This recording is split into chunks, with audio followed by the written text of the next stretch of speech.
a celebration right now in the WNBA dump. Headline at the Hollywood Reporter.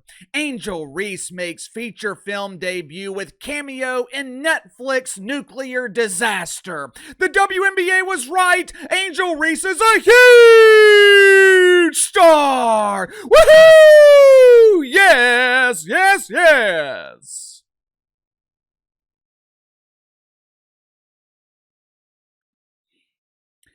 I thought the descriptive headline from the Hollywood Reporter was uniquely appropriate. To their credit, it was also rather creative. It was a brilliant way to describe the WNBA career of Angel Reese. Nuclear disaster. My question is, which of her dozens of aliases are they going to use for the credits in the film? Will they use Me Bound Barbie or Double Double Barbie, Bayou Barbie? Who knows? Maybe they will use her full legal name. Angel clapping back at the haters. Reese.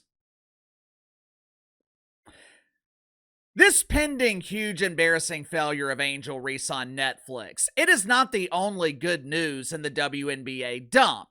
As you guys know, over the last 2 or so months, the diva of Dump Divas Kat Engelbert, along with players in the WNBA who are desperately fighting for money they haven't earned, they have been congregating every Sunday morning at Woke United Methodist like they usually do. But instead of praying to their unrisen King George Floyd and demanding their usual prayer request, chartered flights, an increased supply of Just for Men, complimentary batteries for recently donated dildos, directions for the pot of gold at the end of the rainbow so they can collect $1 million salaries. Instead of their usual request, the WNBA and its players, they have been asking Father George to heal the great white hope, Caitlin Clark. Hey, George, it's me, Kathy E. We're in deep shit. The networks are expecting big ratings for the playoffs, and there is absolutely no way these unknown players who think they are stars can deliver. I really need a miracle, Father. Can you please heal the injuries that Caitlin Clark is dealing with?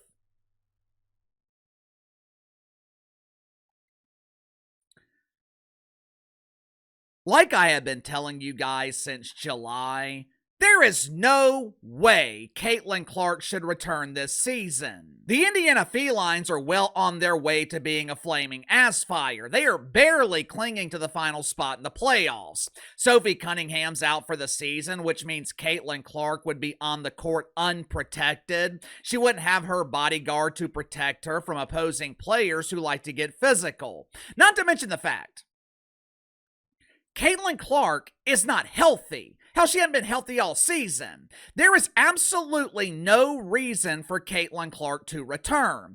But according to Stephanie White, the head coach of the Indiana Felines, not only is she hoping that Caitlin Clark returns for the playoffs, Steph wants to see the Roo from Waterloo back on the court in the regular season. The question is why? Make sure to like and subscribe. You can follow me on Twitter at KC_BTL84. Let's go and get to the sponsor for today's video, my good friends at Chapter. One thing most people don't realize until it's too late, dealing with Medicare can be an overwhelming experience. Countless plans, rules, penalties, calling the government for help. Good luck with that. Fortunately, there is help available, and that's where Chapter steps in. Chapter is an advocate for seniors to help you choose the right plan for your needs. Chapter is completely independent, which means they are only incentivized to find the right plan for you. Uncle Casey actually tested out their services. My mom turned 65 back in January. Now, both my parents, they already have insurance plans, but had mom call Chapter anyway. Long story short, Chapter told my parents that they already had the best plan available. There was no need for them to change. Chapter actually found them a plan that would save them a couple of $100 every month, but Chapter explained to my parents that their current plan would save them more money long term. So since they can afford it monthly, Chapter advised my parents to keep their current plan. Now, telling my parents to keep their current plan, that was of no financial benefit to Chapter, but that is the type of honest service they provide. Look at it like this. If you were wrongfully sued, you're not going to court without your lawyer, right? So why would you deal with the hassle, the confusion of Medicare without having an advisor in your corner? Even if you already have coverage, Chapter might be able to find you a better plan. You literally have nothing to lose. It's free. It costs you nothing. So call today, 510-279-3616. Have Chapter find the right plan for you. Yesterday, the Indiana Felines were in Phoenix to play the Masculines. Before the game, Stephanie White was speaking to the media. Like most press scrums, the media asked icebreaker questions before getting to the questions that they really wanted answers to. In this case, questions about Caitlin Clark. They started off with your typical WNBA icebreakers. Coach, how do you stay awake on the sidelines while watching this painfully boring product? How do you remember the names of players now that your only 2 stars are injured? Once the pleasantries were out of the way, the media asked about the progress of Caitlin Clark, or the complete lack of progress. The Great White Hope hasn't even returned to practice. Hell, at this point, I don't even know if she's on the Huffy. Well, KC, don't you mean the treadmill? The WNBA can't afford a treadmill.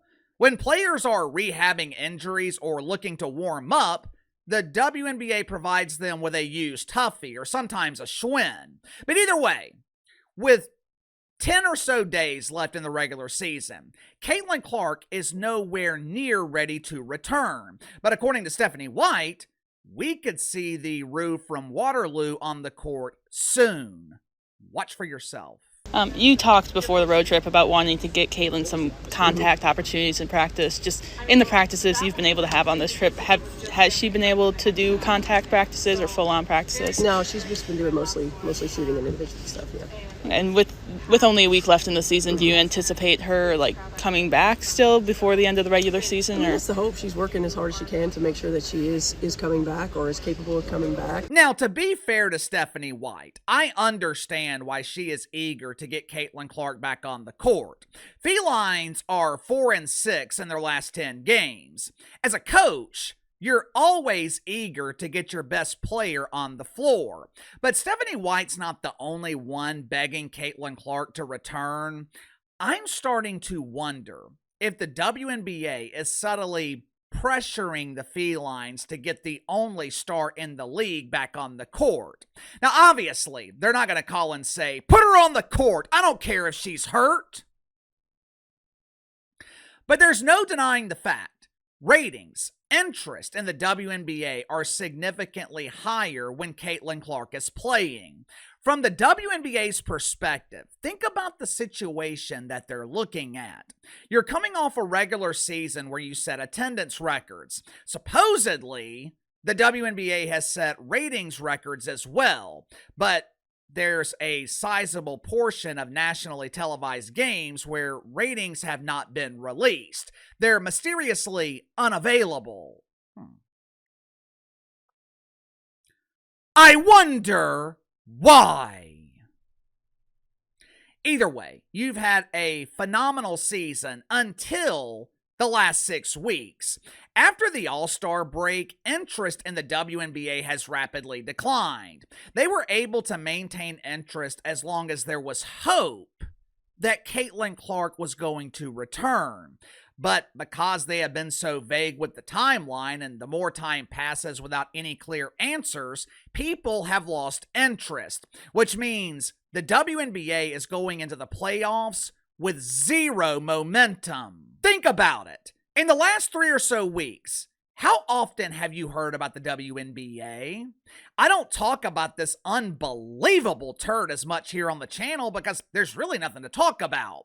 The Dump is looking at a situation where ratings for the regular season could be significantly higher than ratings for the playoffs. What's the best way to solve the problem? Hell, what's the only way to solve the problem? get Caitlin Clark back on the court. At the same time, this could be a blessing in disguise. This could be a positive for the WNBA, at least in the long term.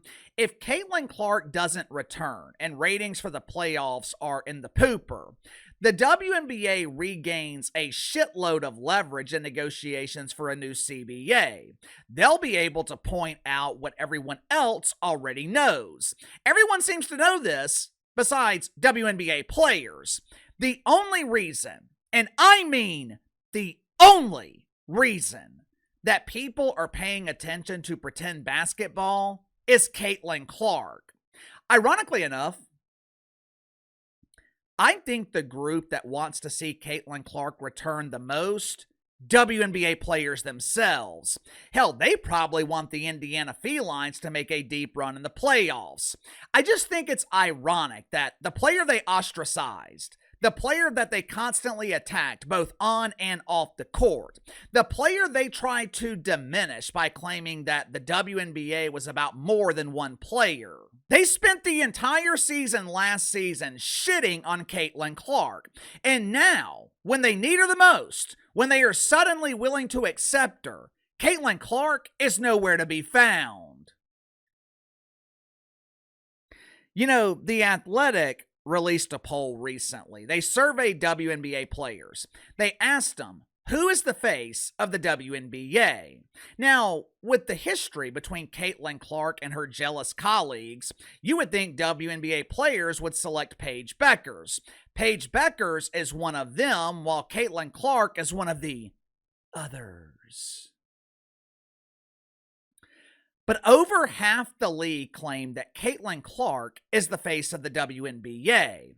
Would the results have been the same last year? I doubt it, but I'm sure you guys have noticed that the jealousy, the resentment has declined this season. Part of that is because Caitlin Clark has been injured, hadn't been playing. But I think a lot of it has to do with the fact that WNBA players realized they need her. They need her for leverage. They need her to increase their own salaries. Unfortunately for these entitled players, it looks like they're on their own. I've always said there would come a point when the sympathy money would expire. There would come a point where WNBA players would be expected to perform. With Caitlin Clark unlikely to return for the playoffs, it looks like the time is now. The question is, are unknown WNBA players capable of drawing ratings without her?